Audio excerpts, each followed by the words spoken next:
Hola, buenas noches. Bueno, finalmente estamos de regreso con Matan Torah en la parte de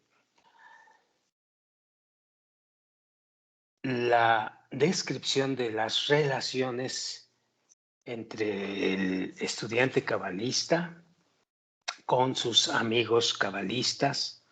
Y aunque Eleazar o el rabbi Eleazar diga que el asunto debe de incluir al mundo, cosa que es muy cierta, es importante que en un inicio, los que estamos preparándonos, sepamos habilitarnos dentro de los amigos, dentro de Israel, para poder habilitarnos o ser más hábiles en cuanto a la luz interior, en cuanto a saber anular el ego y saber tratar al amigo como parte de la comunicación con el creador, cosa que va a ser muy común después. Pero primero tenemos que habilitarnos en tener un ego anulado y ser capaz de transformar todos nuestros deseos egoístas al altruismo. Bueno, pero vamos a seguir con a esto que nos está hablando el maestro en Matan Torah, en el punto 21. Dice así, estas son las palabras que Rabbi Eleazar le dijo a Rabbi Shimon, que el mundo es juzgado de acuerdo a su mayoría, refiriéndose al rol de la nación de Israel, de capacitar al mundo para una cierta purificación hasta que sean merecedores de asumir la labor del Creador, no menos de lo que fue Israel cuando recibieron la Torah. Está hablando del trabajo interno que debemos de hacer para acercarnos al Creador. Esto es lo que los maestros denominan haber conseguido la mayoría de los derechos. Y si inclinan la balanza hacia el platillo del deudor, esto es amor a sí mismo. Por supuesto que si el platillo de la balanza a favor, que es el entendimiento de la calidad del amor al prójimo, es mayor que el platillo de las sucias deudas, bueno, será entonces que serán capaces de llegar a un resultado final y decir lo que los trabajadores de la Kabbalah o Israel o los estudiantes dicen al respecto de la Kabbalah. Haremos y escucharemos. Así como dijo Israel, dice el maestro. Pero si antes de esto, es decir, antes de lograr esto que llaman la mayoría de los derechos, vence el platillo del amor por uno mismo, bueno, entonces deberemos aceptar su carga. Dice así, los maestros dijeron en la frase, el que hace una mitzvah se sentencia a sí mismo y a todo el mundo a la escala de mérito.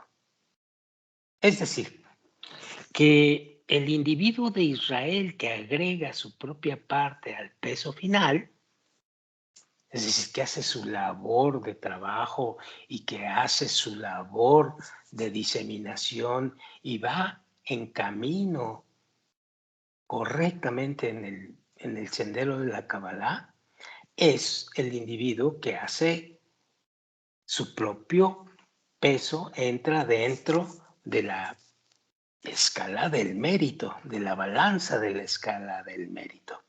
Esto quiere decir lo que acabamos de leer, que el individuo de Israel que agrega su propia parte al peso final. ¿Y quién es? Es aquel que pesa los granos de sésamo y va agregando uno a la balanza hasta que la balanza se inclina.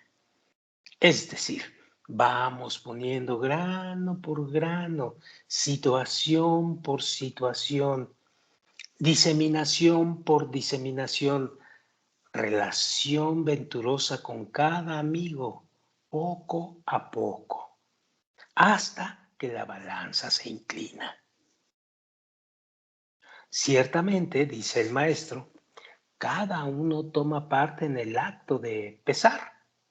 Y si la parte de cada uno, y sin la parte de cada uno, no se podría llegar a un resultado final.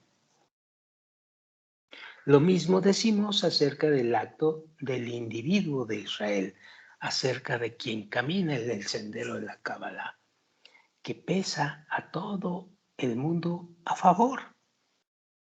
Esto es porque cuando todo esto termina y se inclina el platillo a favor del mérito, entonces cada uno tiene parte en ese resultado final, ya que si no fuera por su acto, el resultado no sería completo. De esto se desprende que Rabí Eleazar no discrepa con el artículo de los maestros acerca de que todo Israel está en garantía mutua. No discrepa. Sin embargo, Rabí Eleazar, el hijo de Rabí Simón, habla acerca de la corrección de todo el mundo en un futuro. Y los maestros hablan acerca del presente, donde solo Israel recibe la Torá. Punto 22. Y Rabí Eleazar, el hijo de Rabí Shimon, se basa en la Mikra, que dice, un pecador puede hacer perder mucho. Se cierra. Porque ya ha sido demostrado que el sentimiento de admiración que siente el hombre al ocuparse de las misbot entre el hombre y el lugar, es decir, el creador, es equivalente al sentimiento de admiración que se siente al ocuparse de las misbot entre el hombre y su semejante.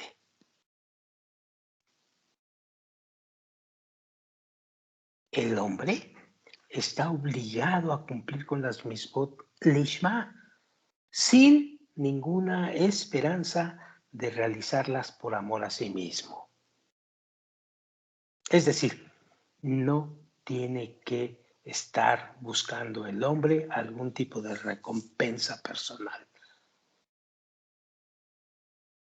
Es decir, sigo leyendo, que no tiene ni un destello de esperanzas de que por su esfuerzo reciba una recompensa, entendiendo que en ese punto máximo el amor al Creador y el amor a sus semejantes se unen y se transforman en uno solo. Es decir, lo que miras en el semejante y la relación que tienes con el semejante es el reflejo o es la relación con el Creador. Y falta entonces verificar, actuar y discernir y por supuesto entender y aplicar la práctica del otorgamiento en la relación con el amigo. Situación muy seria y de mucha observación que vamos a hacer muy adelante. Bien, sigo leyendo. Entendemos que él logra de esta manera, el hombre, la criatura, el estudiante, que él logra de esta manera progresar en la escalera del amor al prójimo entre todas las personas del mundo. Esto es porque ese escalón del que el individuo es responsable en mayor o en menor grado, finalmente se une para que en un futuro la balanza se incline a favor, ya que también su parte se tiene en cuenta y se une al resultado final, hablando de la alegoría del peso del sésamo. Aquel que comete una falta, dice el Rab, lo que significa que no puede sobreponerse y doblegar el sucio amor por sí mismo, eso es cometer una falta, es como si entrara a robar, dice el maestro. Entendemos así que esta persona se sentencia a sí misma y al mundo entero en contra. Porque al revelar la suciedad del amor a sí mismo, al revelarse la suciedad de esperar una recompensa personal por lo que haces, la natural bajeza de la creación vuelve y se refuerza. Es como si redujera la cantidad de la balanza que inclina a su favor, como aquel que vuelve y aquel que sustrae de la balanza el único grano que su amigo dejó allí. Es como si elevara el platillo de la deuda y así hace retroceder al mundo. Es por esto que se dice que un pecador puede hacer perder mucho, ya que por no poder reprimir sus pequeñas pasiones, hace retroceder la espiritualidad del mundo entero. A ese nivel está la responsabilidad de aquel que estudia en Kabbalah.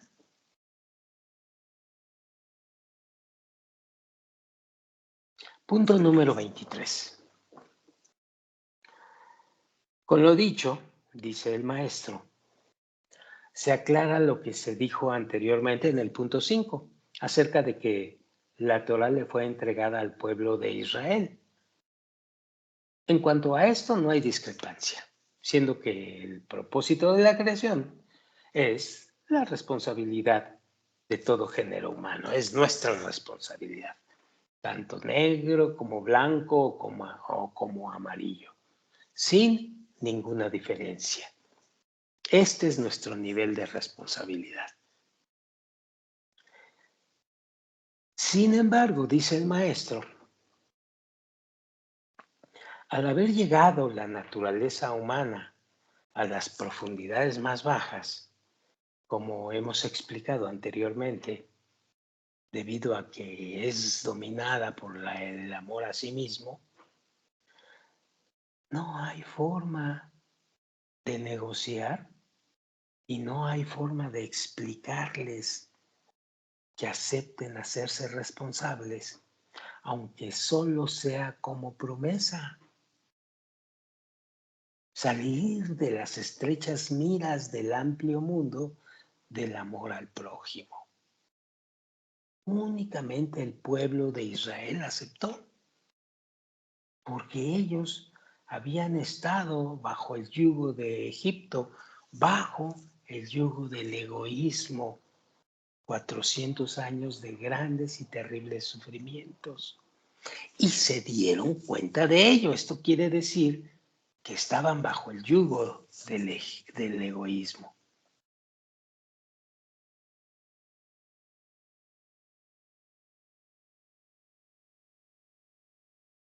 Nuestros maestros dijeron, como la sal endulza la carne, los sufrimientos limpian al hombre de los malos actos cometidos. Es decir, que le traen al cuerpo la purificación. Además, tenían en su haber el legado de la pureza de sus antepasados, como se vio en el punto 16. Esto es lo importante, así como lo atestiguan algunos versos de la Torá. Está hablando del trabajo de aquel individuo que se somete en el camino de la espiritualidad y es llamado Israel. ¿Por qué? Porque aceptó este asunto de haber conocido a Egipto, al egoísmo y querer salirse de ese yugo. Este es Israel. Sigo leyendo. Y los dos prólogos anteriores, dice el maestro, nos permiten comprender el por qué fueron escritos en singular. Y acampó Israel en la montaña. Y según nuestros maestros significa como un solo hombre con un solo corazón, pues cada uno de los miembros de la nación se desprendió por completo del amor por sí mismo y su único interés fue el de servir a su compañero. Esto es desprenderse por completo, como desprenderse de la individualidad y buscar cómo servir a tu compañero. Así pues, como hemos visto,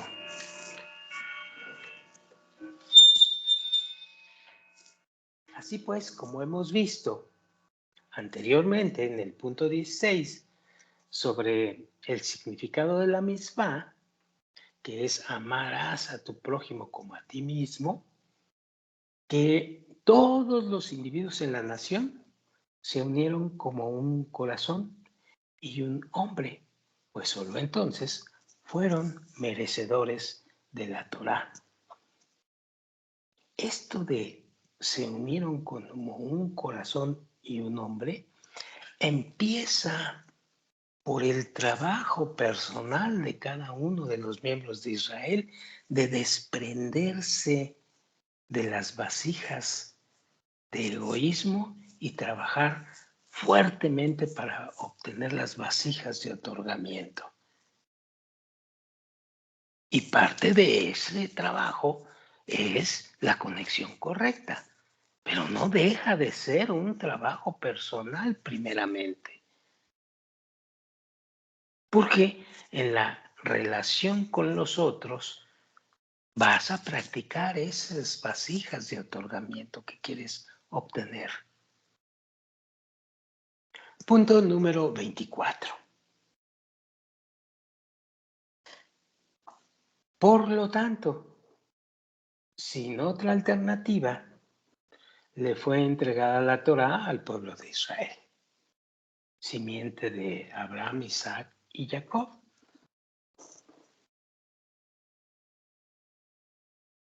Ya que era inconcebible, dice el maestro, que algún extraño participara en esto. Debido a lo cual, la nación de Israel fue construida como una especie de pasadizo y a través de ella fluirían las chispas de la pureza hacia el género humano del mundo entero. De manera que esas chispas se multiplicarán día a día de forma inimaginable hasta que alcancen la cantidad deseada y evolucionen a tal punto que sean capaces de comprender la tranquilidad y la paz impregnadas en las semillas del amor al prójimo. Y esto es lo que compartimos y esto es lo que queremos entregar los estudiantes de Kabbalah o los cabalistas en nuestro camino. Ya que entonces comprenderemos que debemos inclinar el platillo de la balanza a favor para poder así ponerse a su disposición bajo su bendita carga. Y el platillo de la falta desaparecerá de la faz de la tierra. Punto 25.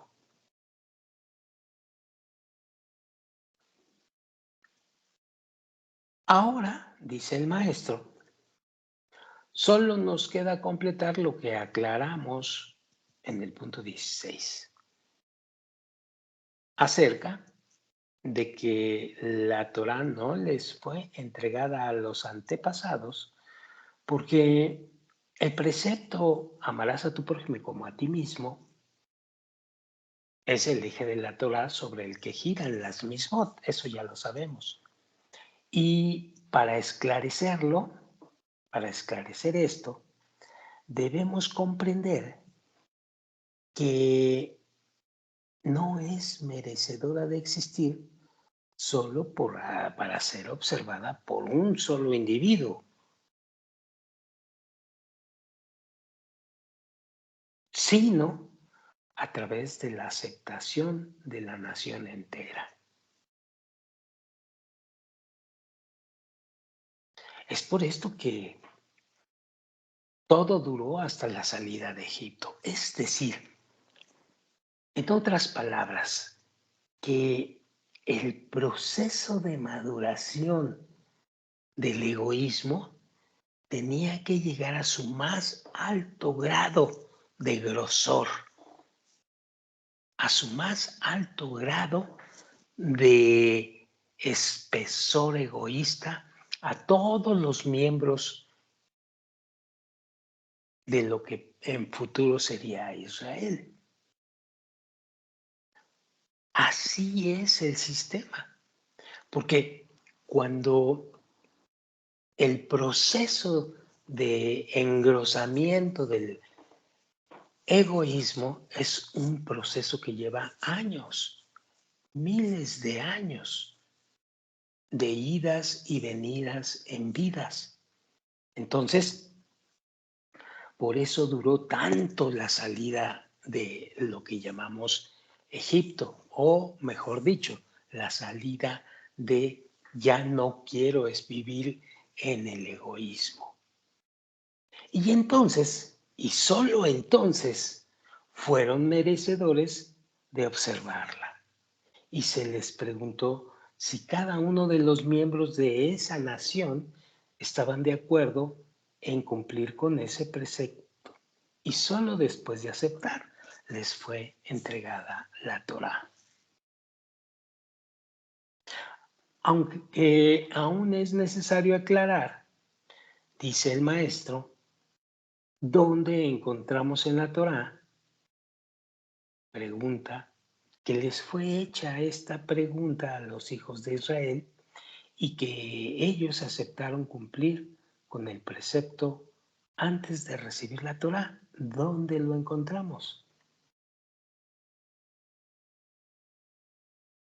Punto 26.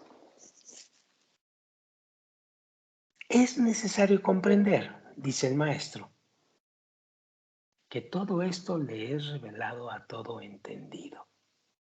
Es decir, esta pregunta, ¿sí?, se va haciendo a cada uno de los individuos que está listo ya para entrar al sendero de la Kabbalah.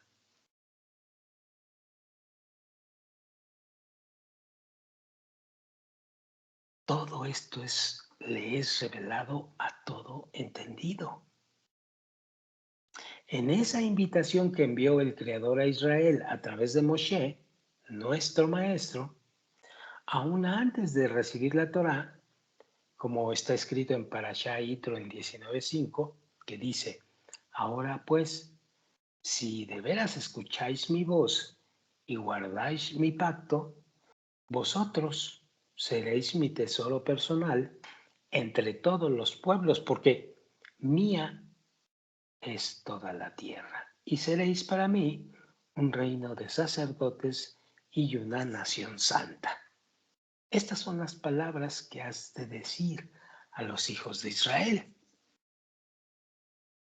Fue pues Moshe y convocó a los ancianos del pueblo y les expuso todas estas palabras que el Señor le había mandado.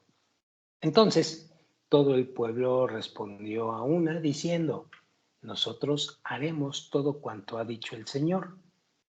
Y Moshe llevó al Señor las palabras del pueblo. Y por favor, esto es la entrada a la sabiduría de la Cábala. De acuerdo a esto, las palabras no concuerdan, dice el maestro, ya que el sentido común nos dice que si una persona le pide a su amigo que le haga un trabajo y espera que su amigo acepte, debe explicarle en qué consiste el trabajo y debe acordar cuánto pagará. Solo entonces podrá su amigo decidir si acepta o no el trabajo. Pero, en este caso, aparentemente no encontramos un ejemplo del trabajo ni el pago por el mismo. Pues ya dice así: ahora pues, si de veras escucharéis mi voz y guardáis mi pacto. Y no nos explica nada acerca de la voz, ni en qué consiste el pacto.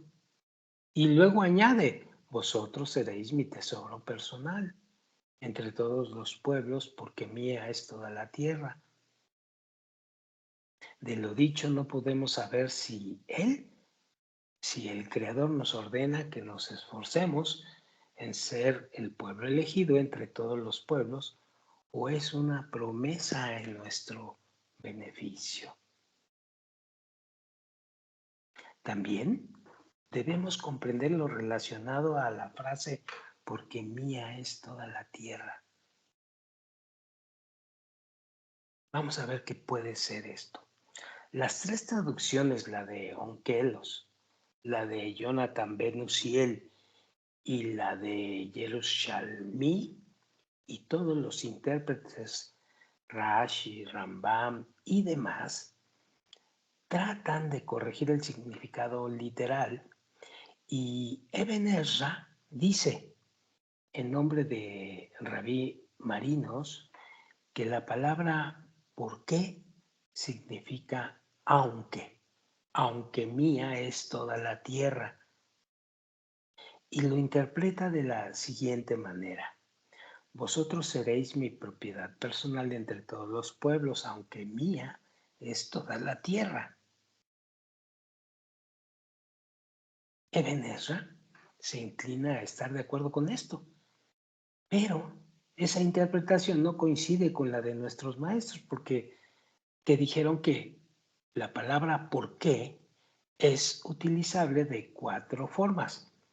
O es una forma, no sé a qué es otra forma, eso y pero.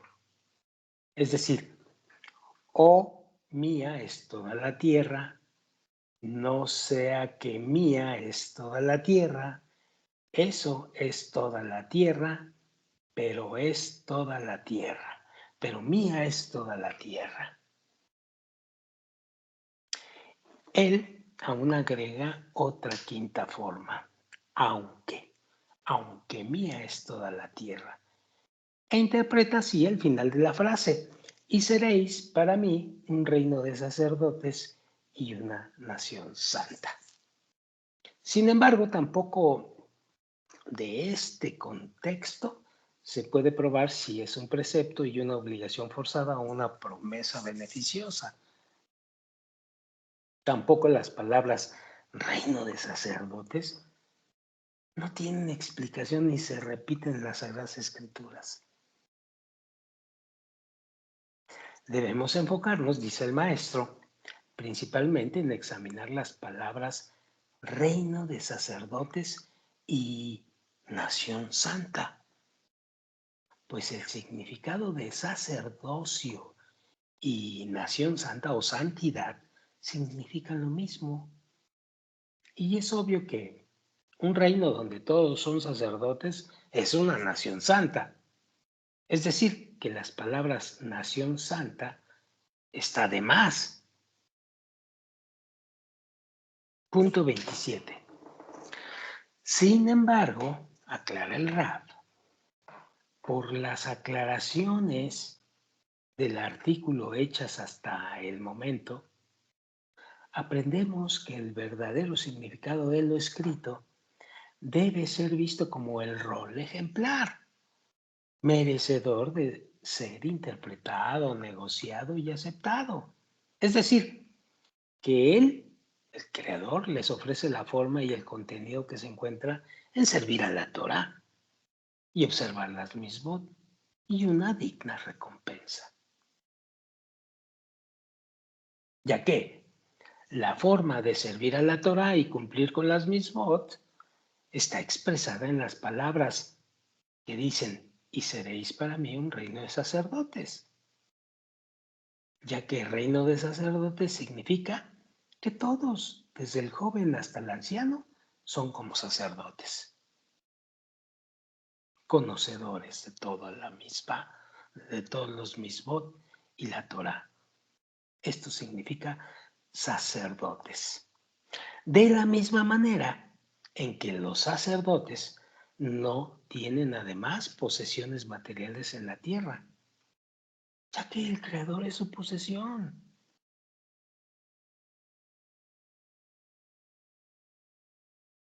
Así, toda la nación se organizará de manera tal que estará dedicada por completo para servir al Creador, al otorgamiento.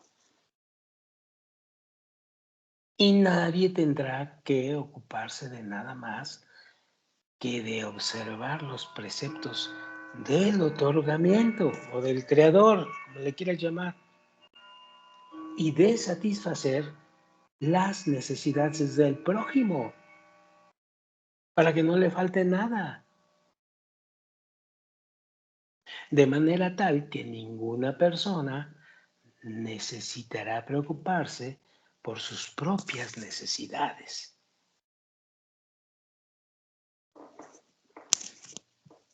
De esta manera, hasta los trabajos cotidianos como la siembra y la cosecha se consideran como los sacrificios que los sacerdotes realizaban en el gran templo. ¿De qué manera pueden ser diferentes si mi intención al llevar a cabo la misma positiva es servir al Creador? O si cumplo con el precepto de ama a tu prójimo como a ti mismo. Resulta que el que cosecha su campo con el fin de alimentar a sus compañeros es como el que ofrenda un sacrificio al Creador. Además, parece que el precepto amarás a tu prójimo como a ti mismo es más importante que el que hace el sacrificio, como hemos demostrado antes en el punto 14 y 15. De hecho, dice el Rab, este no es el final de la misma, debido a que toda la Torah y las misbot les fueron dadas con el único propósito de purificar a Israel, que es la purificación del cuerpo, la purificación del deseo de recibir para sí mismo, tras lo cual se le concederá la verdadera recompensa. ¿Cuál es la verdadera recompensa? La adhesión al Creador, lo cual es el propósito de la creación. Y la recompensa se expresa en las palabras, una nación santa. Y ya a través de la adhesión a Él, nos santificaremos, como está escrito, sed santos, porque yo, el Señor tu Dios, soy santo. Es decir, sed otorgantes, porque yo, el Señor tu Dios, soy otorgante. Todo gira alrededor del deseo de querer recibir, pero para otorgar.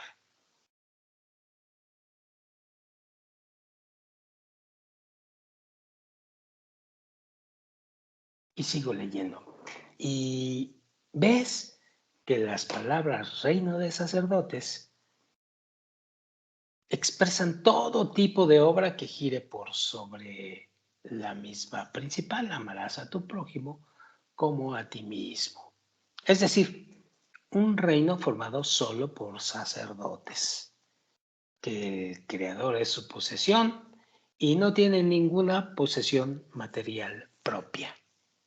Y obligatoriamente debemos admitir que esta es la única definición a través del cual podemos entender estas palabras.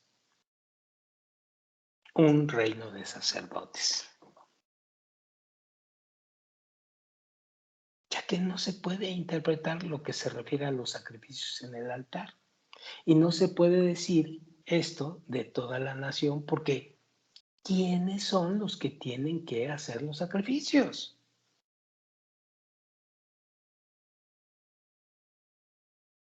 Además, dice el rap, con respecto a tomar regalos del sacerdocio, ¿quiénes serían los que lo dan? Y también para interpretar la santidad de los sacerdotes, ya se ha dicho, una nación santa. Lo que sucede es que obligatoriamente el significado de esto es solo que el Creador en su posesión, que carecen de toda posesión material, es decir, que el precepto de amarás a tu prójimo como a ti mismo abarca toda la Torá. Y las palabras una nación santa expresan la recompensa completa. ¿Y cuál es la recompensa completa? Pues el debekut al Creador, la equivalencia de forma con el Creador.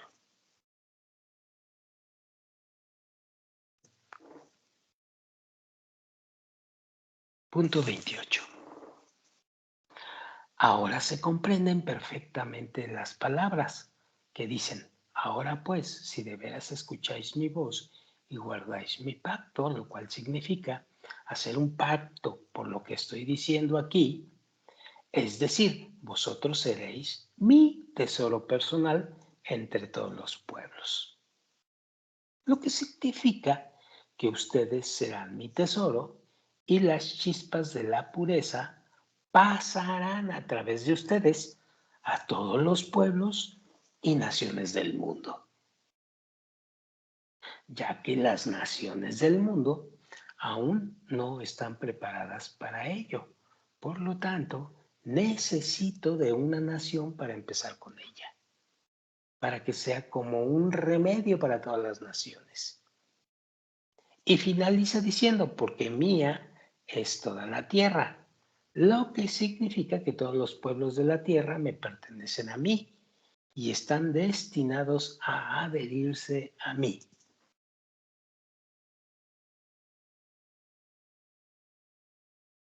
Porque todos los pueblos de la tierra son todos los deseos egoístas que van a transformarse en el deseo de otorgar.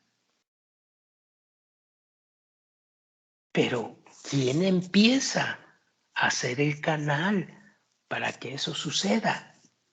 Pues Israel. Pues los estudiantes cabalistas y los cabalistas que primeramente llegan ahí y comparten esto.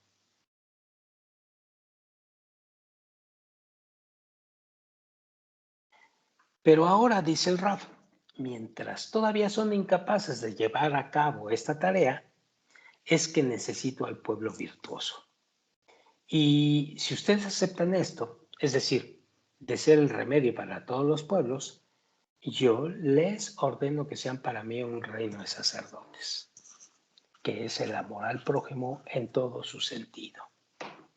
En otras palabras, amarás a tu prójimo como a ti mismo, que es el eje sobre el cual gira toda la Torah y las mismos. Y una nación santa es la recompensa final, que es la de Bekut a él, que incluye todas las recompensas que pueden ser concebidas. Estas son las palabras de nuestros maestros al esclarecer la parte final. Estas son las palabras que has de decir a todos los hijos de Israel, como dice la frase, precisando que la parte que dice estas son las palabras ni más ni menos. Esto desconcierta, pues ¿cómo se puede decir que Moshe agregue o reduzca las palabras del Creador hasta el punto que el Creador tuvo que advertirle al respecto? Y no encontramos algo semejante en toda la Torá. Por el contrario, la Torá dice de él es toda la confianza en mi casa. Punto 29. Ahora podemos comprender completamente lo relativo a las características del trabajo, como se explica en las palabras un reino de sacerdote. Características del trabajo, que es la definición final de amarás a tu prójimo como a ti mismo. ¿Y qué es lo que llevó a Moshe a contenerse y abstenerse de revelar la obra en su totalidad? No fuese que Israel no quisiera desprenderse de todos los bienes materiales y de ofrecer al Creador toda su fortuna, según lo escrito, un reino de sacerdotes.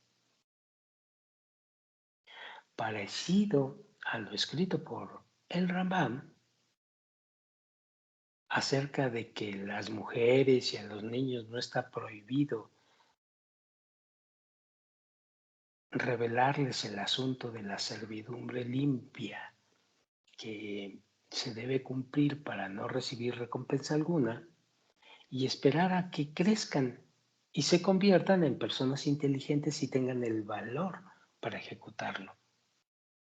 Por lo tanto, el Creador les advirtió, entre comillas, no menos, sino que les propuso la verdadera naturaleza de la obra en toda su sublimidad, expresada en las palabras un reino de sacerdotes.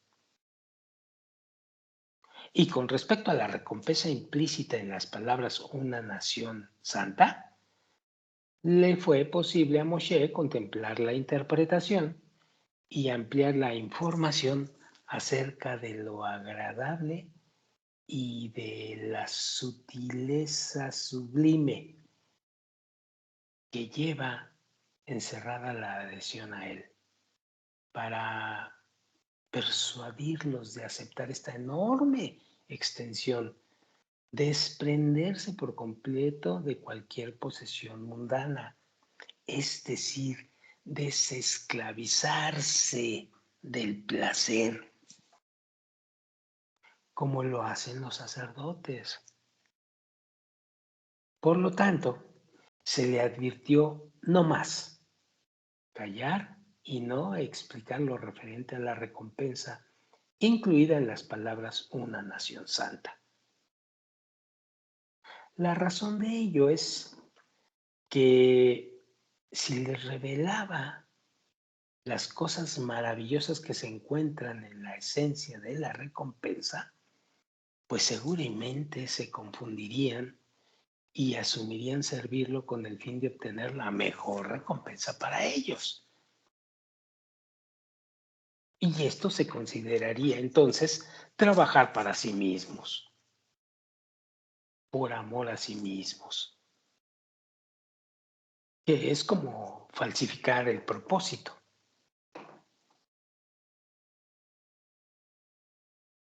Así, vemos que con respecto a la forma de la obra expresada en las palabras un reino de sacerdotes, se le dijo no menos, y acerca del misterio de la recompensa expresado en las palabras una nación santa, se le dijo no más, punto.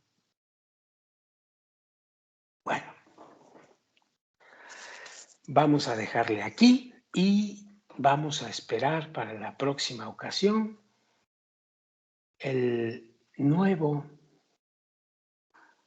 la nueva lectura de una lección muy importante que se titula La paz. Esta es una lectura bastante reveladora cuando la hacemos, con verdadera intención de otorgar o de buscar el deseo de otorgar. Pero bueno, la empezaremos en la siguiente ocasión. Por hoy vamos a dejarle aquí y nos vemos a la próxima. Muchas gracias.